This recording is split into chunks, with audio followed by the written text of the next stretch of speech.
말씀 시편 130편 1절에서 8절까지입니다. 시편 130편 1절에서 8절까지 교독하겠습니다.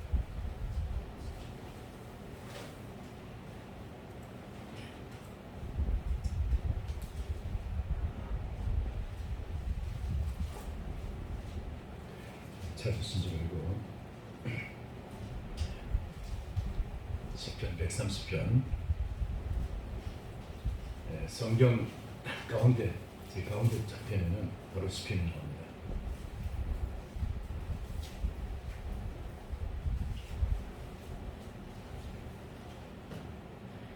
(130편) 1절에서 8절까지 교독하겠습니다. 여호와여, 내가 깊은 곳에서 주께 부르짖었나이다.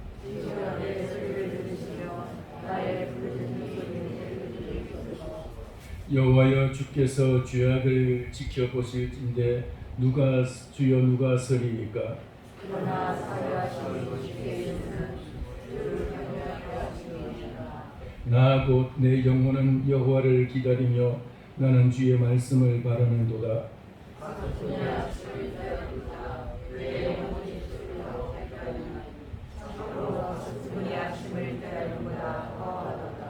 이스라엘아, 여호와를 바랄지어다. 여호와께서는 인자하심과 풍성한 속량이 있음이라. 그가 이스라엘을 그의 모든 죄악에서 속량하시리로다. 아멘. 이제 특소음이 있겠습니다.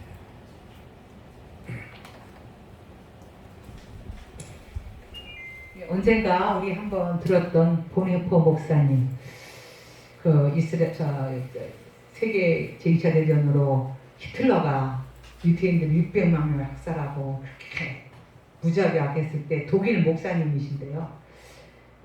미국의 교수로 가셨지만 밤마다 내가 젊은이들에게 할 말이 있어야 된다.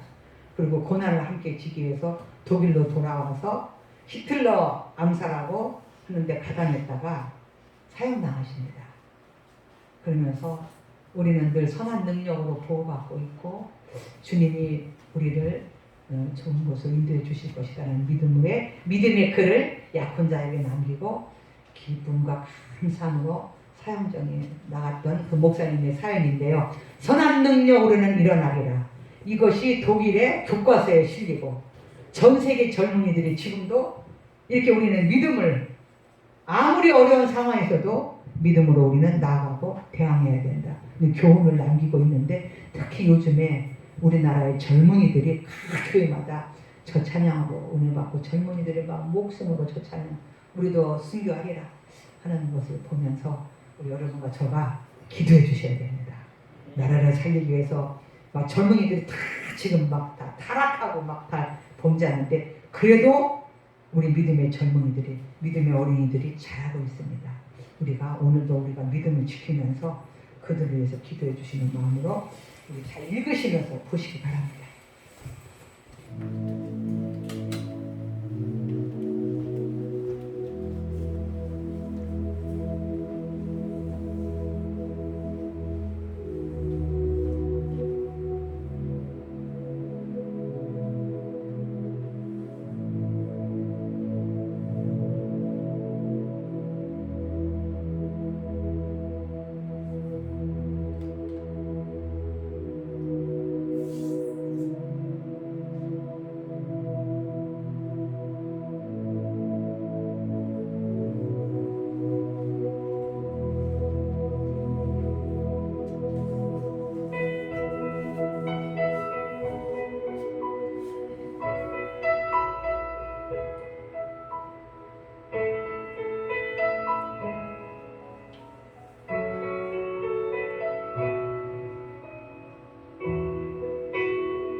guten Mächten wunderbar geborgen, erwarten wir getrost, was kommen mag. Gott ist mit uns am Abend und am Morgen und ganz gewiss an jedem neuen Tag. Noch will das Alte unsere Herzen quälen, noch drückt uns böse Tage schwere Last. Ach Herr, gib unseren aufgescheuchten Seelen das Heil, für das du uns bereitet hast. Von guten Mächten wunderbar geborgen, erwarten wir getrost, was kommen mag. Gott ist mit uns am Abend und am Morgen und ganz gewiss an jedem neuen Tag. Lass warm und still die Kerzen heute flammen, die du in unsere Dunkelheit gebracht. Für wenn es sein kann, wieder uns zusammen. Wir wissen es, dein Licht scheint in der Nacht.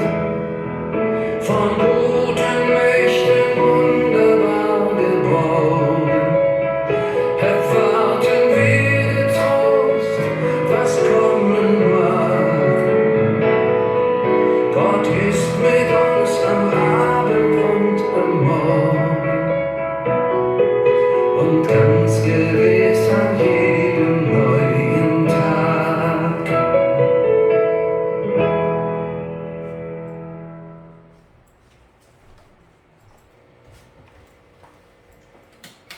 기도하겠습니다.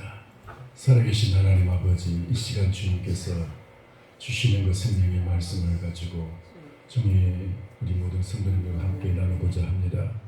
주의 성령께서 함께하여 주셔서 이 자리에 주님 임재하여 주시고, 주님 이 말씀, 선포되는 말씀이 우리 모두에게 영의 음성으로 들려지게 하여 주옵시고, 우리의 영혼을 밝히는 빛이 되게 하옵시고, 영혼의 이 연약함을 물리치고 강건함으로 세우게 되는 복된 역사가 있게 하여 주옵소서. 능력이 있게 하여 주옵소서. 말씀 우리의 영혼을 깨우치게 하여 주옵소서. 종의 입술을 써주셔서 하나님의 통로가, 하나님의 도구가 되게 하여 주옵소서. 예수님의 이름으로 기도하옵나이다. 아멘.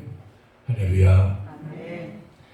우리 주 예수 그리스도의 은혜와 평강이 여러분 모두에게 함께 하시기를 축원합니다. 지금도 주님께서는 이 자리에 우리 예배하는 여러분에게 함께 하시고, 이 자리에 주님께서 우리에게 만나주고 계시는 줄 믿습니다. 영의 눈이 열려져서 주의 임재를 체험하기를 주의 이름으로 축원합니다. 오늘 우리가 읽은 이 말씀을 가지고, 봉독한 이 말씀을 가지고 파수꾼이 아침을 기다림보다라는 제목으로 함께 말씀을 나누고자 합니다. 여러분, 파수꾼, 오늘날 보초입니다. 보초. 군대 갔다 오신 분들은 이 보초를 쓸 때 얼마나 참 힘든지를 압니다. 근데 이 지역에서, 지방에서, 후방에서 보초 쓰는 것은 그렇게 힘들지 않아요. 1시간 내지 2시간 밤에 쓰면은 그냥 2시간 정도 밤에 쓰면 그냥 끝나요. 근데 최전방 철책선에서 보초를 쓰는 것은 저녁 6시에 들어가서 12시에 교대를 합니다.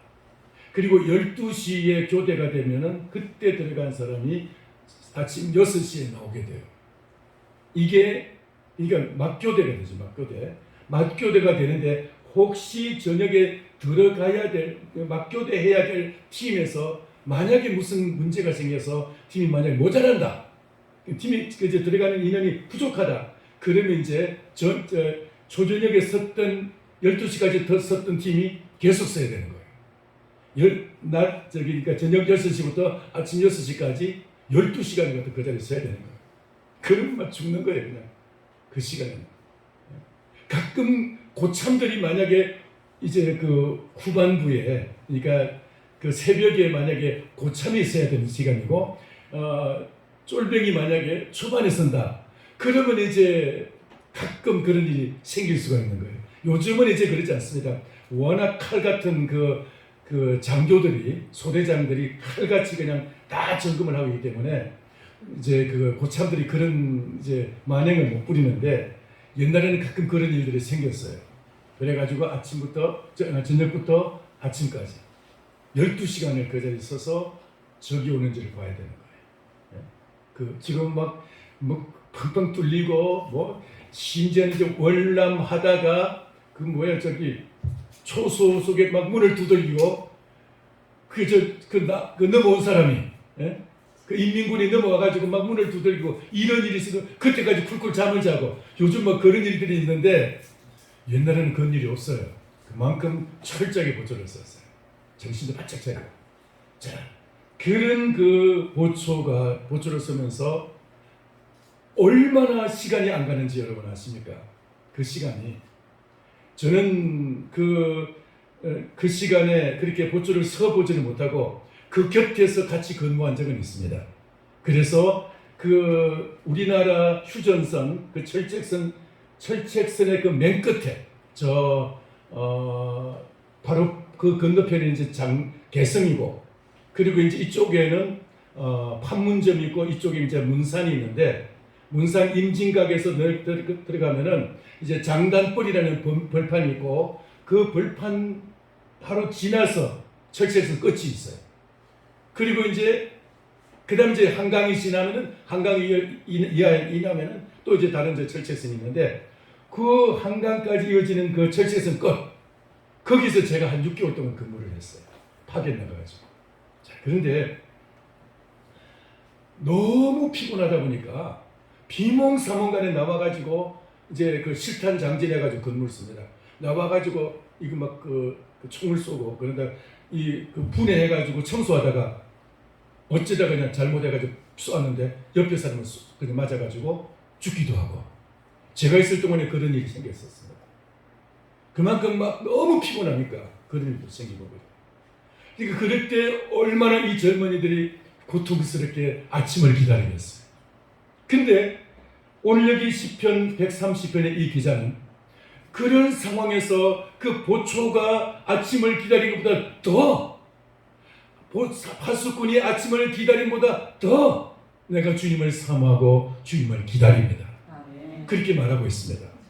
여러분 기다림이 얼마나 정말 더 힘든 것인지, 기다리다가 자기 남편이 배를 타고 고기 잡으러 먼 바다로 떠났는데, 그 남편 돌아오기를 기다리다가 망부석이 된 부인 얘기를 여러분 압니까? 망부석 이야기. 그 1980년대에 영화가 된 일인데, 일본 호카이도에서 있었던 실화를 미국에서 영화로 만들었는데 개 이야기예요. 어떤 개가 이제 그 주인이 아침에 출근하면 쫄렁쫄렁 따라가지고 기차를 탈 때 거기서 딱 지켜보고 있습니다. 그러다가 이제 집으로 돌아가요. 근데 퇴근 시간 되면 용케도 퇴근 시간 알고 또 이제 거기 딱 나가가지고 주인을 딱 기다립니다. 그래가지고 그걸 몇 년 동안 하다가 갑자기 주인이 심장마비로 열차 안에서 죽게 돼요. 근데 걔는 그걸 몰라요. 아무리 사람이 다른 사람들이 가르쳐줘도 걔는 그 말을 못 알아들어요. 그래서 그 시간만 되면은 아침 시간에 주인은 없지만은 아침 시간에 나와서 그 자리를, 기차 출발하는 시간 그 자리를 지키고, 저녁에 퇴근하는 시간에 다시 그 자리에 나와가지고 걔는 그 자리를 지킵니다. 이걸 그 걔가 죽을 때까지 이제 계속 그 자리를 지켜요. 그래서 그 자리에다가 이제 걔가 죽고 그 자리에 이제 그 지인들이 모여서 이제 동상을 만들어 준 이야기가 있는데, 이것이 실화예요. 이것은 제가 걔 이름은 지금 생각이 안 납니다만 너무 오래돼가지고 한 30년, 40년 된 이야기입니다. 영화가 자기 주인을 기다리다가 그 자리에서 이제 죽어간 그 개와 같이 이 기다리려면이라는 것이 무엇인지, 그보다 더 주님을 사모하고 주님을 사랑하고 말씀을 기다리면서 할렐루야. 이게 오늘 여기 20편 130번의 기자의 이 고백이에요. 내가 그런 기다림보다도 더 주님을 내가 더 기다리고 주님을 더 사모하고 있다. 오늘 여러분에게 이런 주님을 사모하는 마음이, 주님을 기다리는 마음이 여러분에게 있습니까? 오늘날 우리는 그 절박하게 주님을 기다리고 사모하는 그 마음이 우리는 너무 지금 이제 느슨해져가지고, 너무 느슨해져가지고 우리는 지금 주님을 조금 이제 그냥 신사적으로 좀 우아하게 좀 이제 좀 아주 그냥 부드럽게 기다리고 있어. 좀 기다리다가 뭐 늦게 오시겠지 뭐 적당하게 그냥 기다리고, 그냥 철야 기도도 사라지고 새벽 기도도 사라지고 금식 기도도 사라지고 기다림이라는 이 이야기 그냥 다 사라지고 우리는 그저 그냥 적당하게 그냥 신앙생활을. 오늘날 우리 한국 교회가 여러분 그 6.25를 지나면서 일제 시대를 지나면서 6.25를 지나면서 한국 교회가 전 세계 교회를 깨우는, 전 세계를 아주 그냥 아주 경고를 주는 그런 깨어 있는 교회였습니다. 전 세계가 한국 교회의 이 기도의 그 모습을 배우기 위해서 한국 교회로 몰려왔습니다. 네?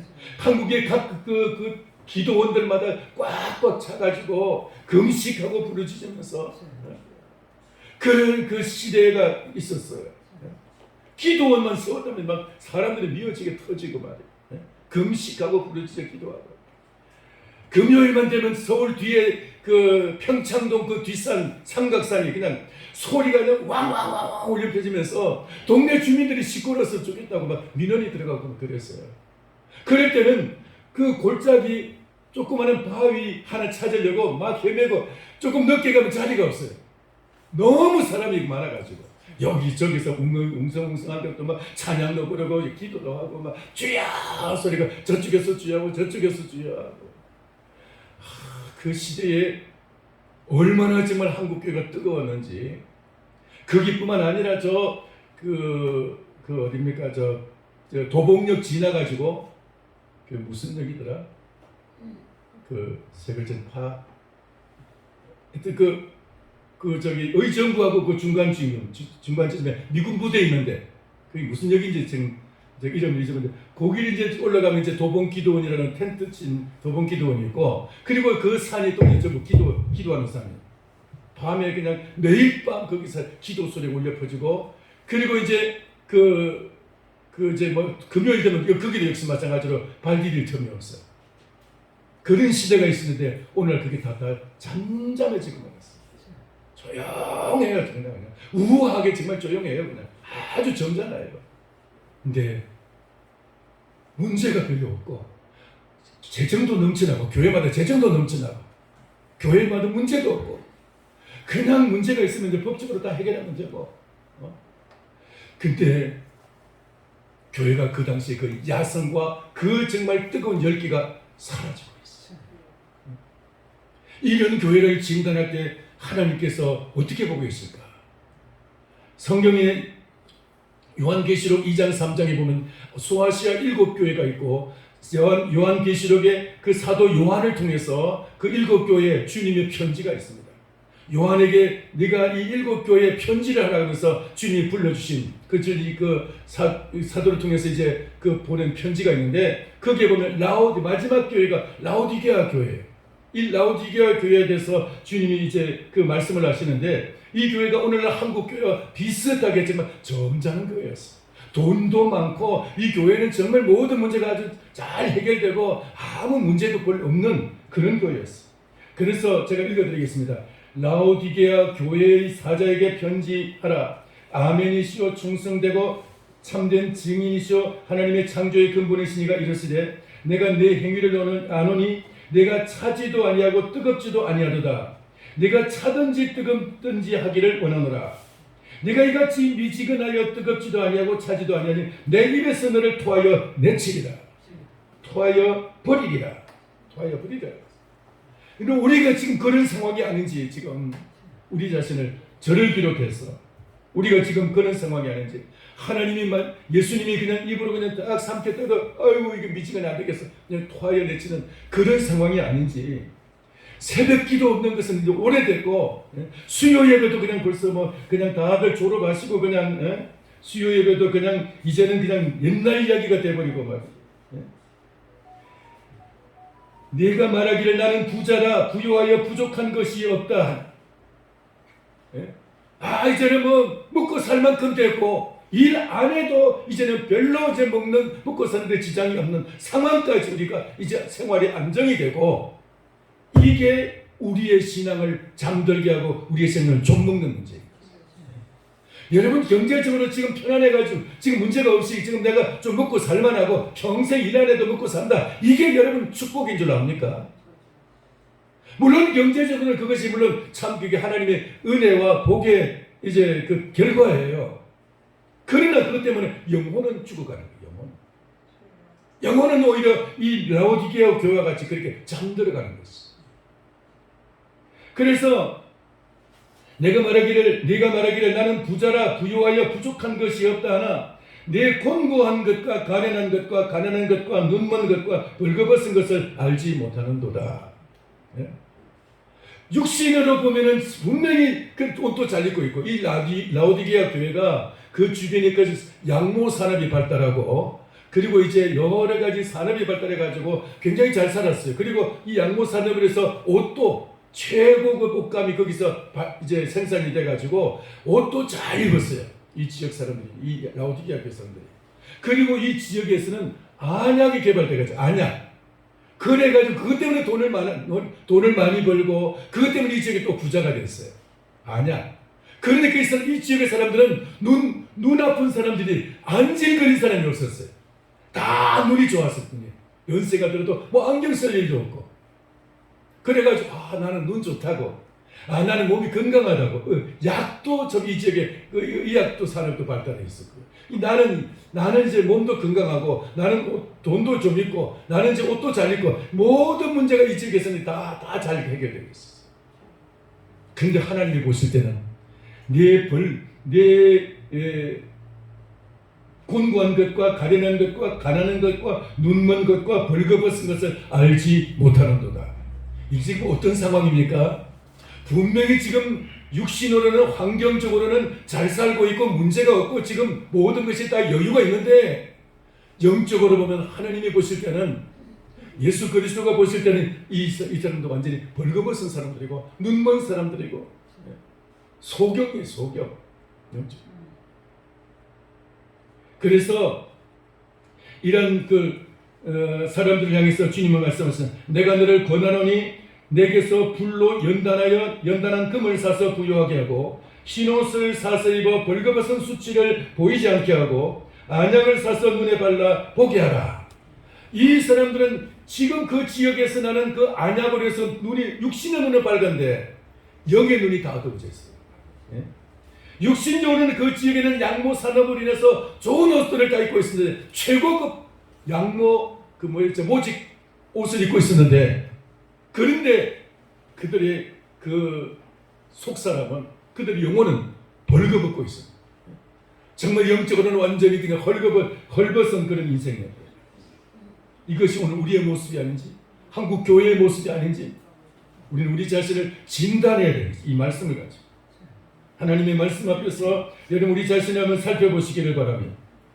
그래서 이러한 그 책망 속에서 무릇 내가 사랑하는 자를 책망하여 징계하노니 그러므로 내가 열심을 내라 회개하라. 볼지어다 내가 문 밖에 서서 두드리노니 누구든지 내 음성을 듣고 문을 열면 내가 그에게로 돌아가 그와 더불어 먹고 그는 나로 더불어 먹으리라. 할렐루야. 이렇게 예수 그리스도를 모시고 그리스도와 함께 생활하는 삶, 그렇게 살기까지 주님 앞에 간절한 마음을 가지고 주님을 사모하고 주님을 찾고 주님을 두드리는 삶이 있기를 소원합니다. 지금 제가 다시 본문으로 돌아와서 하숫군이 아침을 기다리는 것보다도 말씀을 사모하고 주님을 기다리는 이 시인의 이 고백, 이것이 지금 어떤 상황이냐, 왜 이런 상황이 왔느냐, 이것이 1절에 그 이유가 나와 있어요. 왜 이런 상황이 왔는지 1절 한번 살펴보겠습니다. 1절, 여호와여 내가 깊은 곳에서 주께 부르짖었나이다. 내가 깊은 곳에서 주께 부르짖었나이다. 지금 이 사람이 어떤 상황이냐? 지금 개인적인지 단체 공동체적인지 아니면 국가적인지 이 사람의 깊은 곳이 어떤 상황인지 우리가 정확하게는 알 수가 없어요. 근데 이 깊은 곳이라는 이 말 속에는 정말 이 사람이 파수꾼이 아침을 기다리는 것보다 더 간절하게 주님을 사모하는 그 은혜를 사모하고 말씀을 사모하는 그런 그 간절한 그거 있는데 이 깊은 곳이라는 이 말씀 속에 열쇠가 있어요.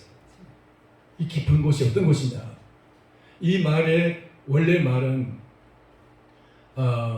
깊은 바다라는 의미가 있고 깊은 수렁이라는 의미가 있어요. 깊은 바다 혹은 깊은 수렁 거기에 빠지면은 헤어나오지 못하는 그런 것. 그러니까 도저히 자기의 힘으로서는 헤어나올 수 없이 점점 빠져드는 그런 깊은 수렁. 그런 곳에 지금 빠져가지고 지금 이 사람이 이제 헤어나오지 못하고 거기서 주님께 부르짖고 있는 거예요. 주님 나를 여기서 건져내 주세요. 나를 여기서 주님 나를 자유케 해주세요. 오 자유 오 자유. 자유를 찾아서 주님의 그 영적인 구원을 찾아서 주님을 부르짖어 기도하고 있는 거예요. 할렐루야. 하나님께서 오늘 우리를 보실 때 정말 점잖게 신앙생활하는 우리들의 모습이 여러분 이 코로나가 오면은 이거 예배 드려야 되나 말아야 되나 이렇게 걱정해야 되는 이런 우리의 상황들이 그 라오디게아 교회와 같지 않은지 정말 이 시편 130편의 이 기자와 같이 이렇게 우리가 정말 그 깊은 곳이라는 이런 그 상황에서 주님께 간절한 마음으로 기도하는 그런 마음이 우리에게 있는지 우리는 지금 이 상황을 볼 때 갈림길이에요. 우리가 이 시인의 이 고백까지 내가 깊은 곳에서 주님께 부르짖는 이 간절하고 이 정말 절박한 이런 마음이 우리에게 있습니까? 아니면은 내가 지금 라오디게아 교회와 같이 그냥 느슨하고 느긋하게 그렇게 우리가 정말 신앙생활에서 주님 응답하시면 좋고요. 안 해도 별로 그렇게 답답한 일 없습니다. 내 힘으로 내 주먹으로 내 손으로 얼마든지 뭐든지 다 문제를 해결할 수 있고 돈 벌 수 있고 다 계획됩니다. 괜찮습니다. 라고 우리가 그렇게 신앙생활을 하는지 오늘 참은 점검을 해봐야 되는 것입니다. 우리의 영혼을 여러분 주님의 보시기에 내 영혼이 어떤 위치에 있는지 내가 지금 어떤 상태에 있는지 여러분 우리 자신을 주의 성령께서 비춰주시고 말씀이 여러분의 영혼을 지금 한 번 더 진단해 줄 수 있게 되기를 초원합니다. 아멘. 예수님께서 산상에서 이제 제자들과 모여든 제 무리를 향해서 주님이 이제 말씀하시면서 거기서 팔복을 말씀하십니다. 마태복음 5장 3절 이하에서 주님이 팔복을 말씀하시면서 심령이 가난한 자는 복이 나니 천국이 저희 것이며 애통하는 자는 복이 나니 저희가 어떻게 될까요? 위로를 받을 것이고 의에 줄이고 목마른 자는 복이 나니 저희가 배부름을 얻을 것이라. 할렐루야. 여러분 이 말씀이 도대체 무슨 의미일까요? 그 말씀이 무슨 의미입니까? 이 말씀은 육신적으로 지금 배가 지금 좀 가난하고 육신적으로 무슨 지금 간절한 문제가 생겨가지고 환경적으로 지금 내가 무슨 문제가 있어가지고 이 문제를 해결하자면 죽을 것 같은 그런 상황에 와서 말하는 것이 아니고 내 영혼의 상태를 볼 때 지금 이 사람이 너무나 지금 정말 곤고하고 절박한 거예요. 영혼을 볼 때. 그래서 심령이 가난한 자는 복이 나요. 영혼의 그 가난함을 이 사람은 지금 고통스러워하고 있는 거예요. 영혼에서. 우리는 내가 환경과 어떤 그 육신의 문제는 굉장히 민감하게 절박하게 딱 느끼게 되는데 내 영적인 문제는 우리가 얼마나 이것을 잘 못 느끼고 이게 둔하고 이게 참 민감하지 못한지 영적인 문제에 있어서 오늘 우리가 하나님 우리에게 이 영적인 문제를 깨워주셔서 내 영혼의 이런 문제점을 우리가 밝히 알 수 있게 하시고 이 문제 앞에서 우리가 정말 애통하는 마음을 가지고 절박한 마음을 가지고 영혼의 문제를 가지고 하나님 앞에 기도할 수 있게 되기를 소원합니다. 할렐루야. 육신의 문제는 해결돼도 그냥 지나가는 거예요. 아무리 잘 돼도 재벌이 돼도 아무리 운동선수가 지금 몸이 건강해도 그것은 다 지나가는 것이고 다 썩어질 것이에요. 죽으면 다 끝나는 거예요. 근데 영혼은 내 영혼이 정말 주님의 은혜로 인해서 하나님의 말씀으로 무장이 되고 성령에 충만해서 그렇게 주님과 동행하는 삶을 살았을 때, 그렇게 은혜의 삶을 살았을 때 영혼의 깊은 곳을 체험한 사람이 그 영혼의 깊은 곳이 복이 될 줄 믿습니다. 할렐루야. 영혼의 깊은 곳에서 주님을 만나 일평생을 하나님의 영광을 위해서 또 이제 민족을 위해서 귀하게 쓰임받고, 그뿐만 아니라 영원한 하나님의 나라를 누릴 수 있었던 수많은 우리의 신앙의 선배들, 성경에서 얼마나 많이 있습니까? 요셉이 애굽에 팔려갔을 때, 형들에 의해서 애굽에 팔려갔을 때 그는 영혼의 깊은 곳에 그는 빠진 거예요. 그는 거기서 어떻게 보면 도저히 헤어나올 수 없는, 빠져나올 수 없는 깊은 수렁에 빠져 있었어. 근데 그는 이것을 육신의 문제로 생각하지 않고 영혼의 문제로 생각했어. 하나님 앞에 문제 해결을 받게 됐어. 할렐루야. 하나님 앞에 문제를 해결. 그 증거가 뭐냐? 형들 만났을 때 보니까 알 수 있어. 형들을 만났을 때 그냥 형들이 지금 어떤 상황인지만 딱 점검하고 나서는 형들 앞에 자기를 노출해요. 자기를 드러내요. 형들이 옛날에 그 자기를 팔 때 그 막 시기하고 질투하고 그렇게 막 울긋불긋하던 그때 형들이 아니고, 이제는 그 형들의 마음이 많이 지금 그 성숙했고, 그리고 이제 형들이 그만큼 이제 성장해서 이제 신앙적으로나 모든 면에서 그 형들이 옛날 형들과 다른 그런 모습을 보고는 형들 앞에 자기를 드러내게 돼요. 근데 여러분, 요셉이 10년 동안 그 애굽에서 종살이하는 그 영혼의 그 깊은 곳, 거기서 그는 하나님을 만남으로써 그는 자기 자신을 구원한 그 종의 자리에서 자기를 구원한 것으로 끝나지 않냐고, 그는 자기의 가족을 구원하고 70명의 가족을 구원하고 온 나라를 구원하고 그 서남아시아 중동 전체를 구원하는 그런 놀라운 구원자가 된 것이. 할렐루야.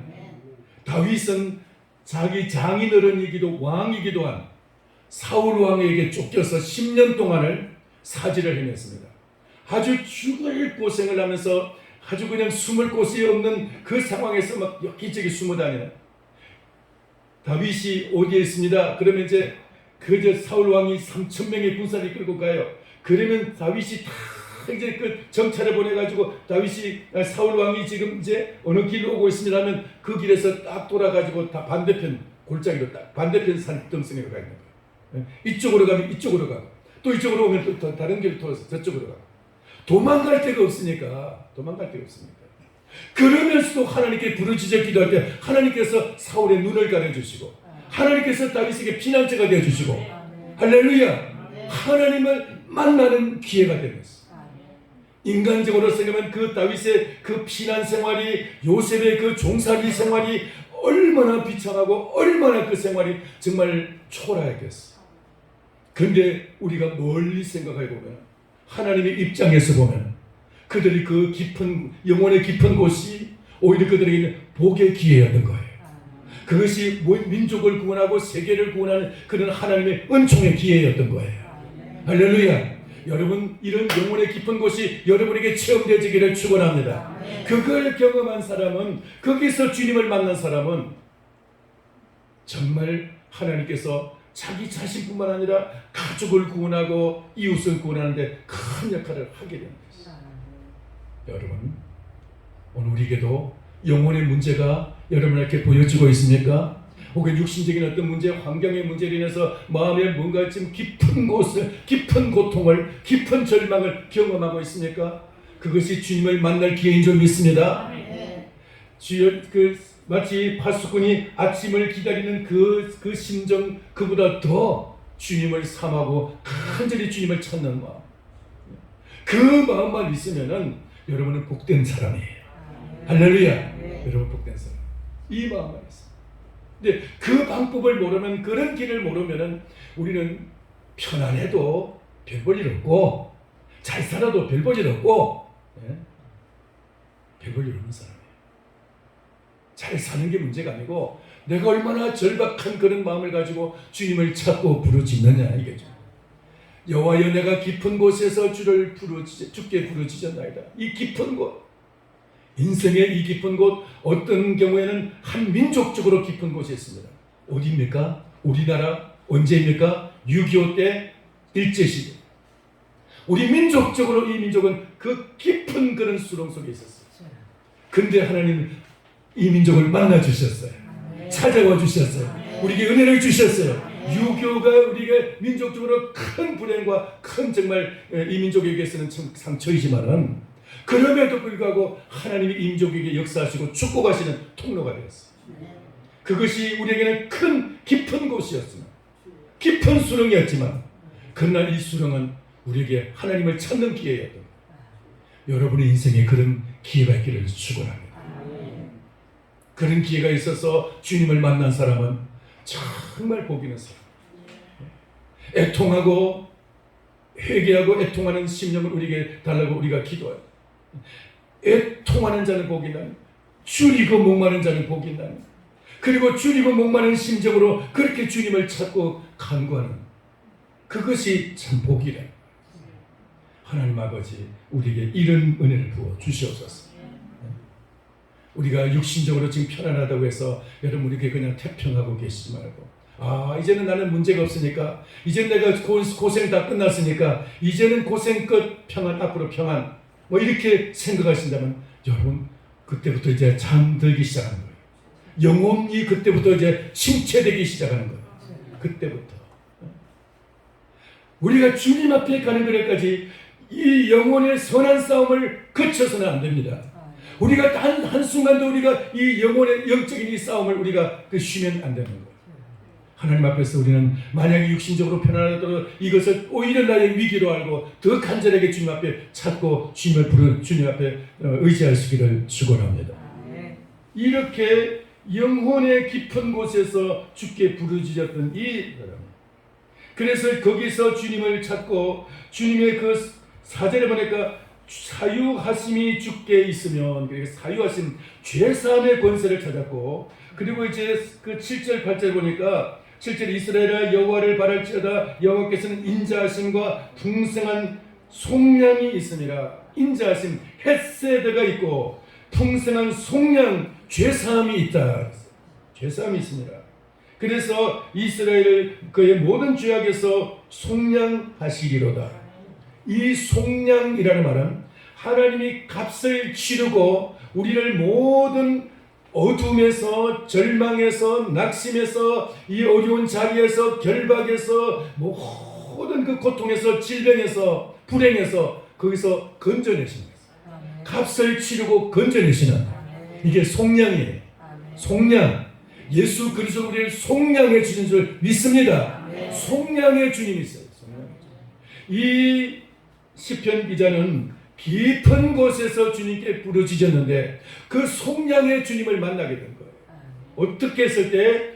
바로 가수꾼이 아침을 기다리는 보다 더 간절하게 주님을 찾고 주님을 사모했을 때 주님께서 그를 만나주시고 이렇게 그를 속량해 주시고 사유해 주신 줄 믿습니다. 마치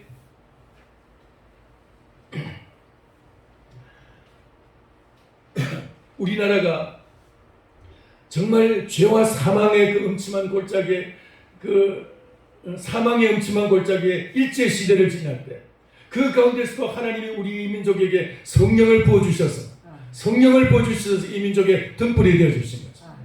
이 그 전국을 그 6.25라는 이 아주 그 비참한 그 전쟁으로 이 나라를 갖다가 강타했지만은 하나님께서 이 나라를 그래도 위로하시고 이 나라를 갖다가 하나님께서 회복시켜 주시고자 하는 성령으로 역사하신 거죠.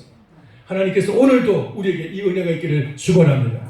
여러분 육신의 문제에 대해서 내가 해결받았다고 안심하고 이제 그로 해서 여러분 이제 쉬지 마시기 바랍니다. 코로나 때문에 여러분 정신이 조금 덜만하다가 또 이제 뭐 코로나 이제는 뭐 그저 그렇지 뭐 그러면서 그냥 또 이제 좀 내성이 생겨가지고 면역이 돼가지고 코로나 이제는 좀 뭐 그냥 면역에 조금 조심하긴 하지만 그래도 이제 뭐 그 견딜만 하고 뭐 그러니까 이것도 뭐 별로 그렇게 두렵지도 않고 이런 상황에서 여러분 끝나지 마시고 정말 내 영혼의 이 비참한 이 로디게아 교회 같은 이런 상황을 여러분 생각하시면서 은혜를 사모하고 주님을 만나기를 소원합니다. 할렐루야. 이것만이 우리가 살기. 그런 상황에서 우리의 영적인 영혼의 문제의식을 가지고 하나님을 찾는 것, 이것이 우리의 인생에서 가장 최고의 복이 되는 줄 믿으시기 바랍니다. 그래서 이 영혼의 문제가 해결되고, 여러분 우리의 영혼이 정말 이 깊은 곳에서 주님을 만난 요셉과 같이, 다윗과 같이, 그리고 이제 라헬이 부림의 그 쓰라린 고통 속에서 주님을 만나서 그가 요셉이라는 정말 위대한 하나님의 구원자를 보내신 것처럼, 한나가 부림의 고통 속에서 하나님께 부르짖어 기도했더니 하나님께서 그에게 사무엘이라는 위대한 이 구원자를 보내신 것처럼, 하나님 오늘도 우리에게 이와 같이 우리에게 이 영적인 이 부림, 영적인 이 깊은 곳, 영적인 수렁에서 주님을 건져내달라고, 하나님 나를 건져내달라고 기도하시면서 문제 해결받으시기를 주의 이름으로 축원합니다. 기도하겠습니다. 살아계신 하나님 아버지, 은혜를 감사합니다. 주님, 이 131편 시편의 기자가 주님 앞에 그 깊은 곳에서 주님을 바라고 삼하고 부르짖어서 하나님의 응답을 받은 것과 같이, 그가 파수꾼이 아침을 기다림보다 더욱더 사모하는 마음으로 주님의 말씀을 기다리고 말씀을 사모한 것 같이, 오늘 우리에게도 이런 심정을 가지고 주님을 사모하며 주의 말씀을 기다리는 저희들 되게 하여 주옵시고, 하나님 우리의 영혼의 잠을 잠들지 않도록, 영혼이 잠들지 않도록 깨어있는 저희들 되게 하여 주옵소서. 라오디게아 교회와 같이 버림받지 않게 해주옵시고, 토하에 맺히지 않도록 주여 저희들 주님의 쓰시기에 합당한 주님의 귀한 그릇들이 될 수 있도록 은혜 베풀어 주시옵소서. 영혼으로 깨어있는 우리 모든 성도님들 되게 하여 주시옵시고, 특별히 코로나 상황이 우리를 깨우는 기회가 되게 하여 주시옵소서. 예수님의 이름으로 기도하옵나이다. 아멘. 찬송가 359장, 찬송가 359장입니다.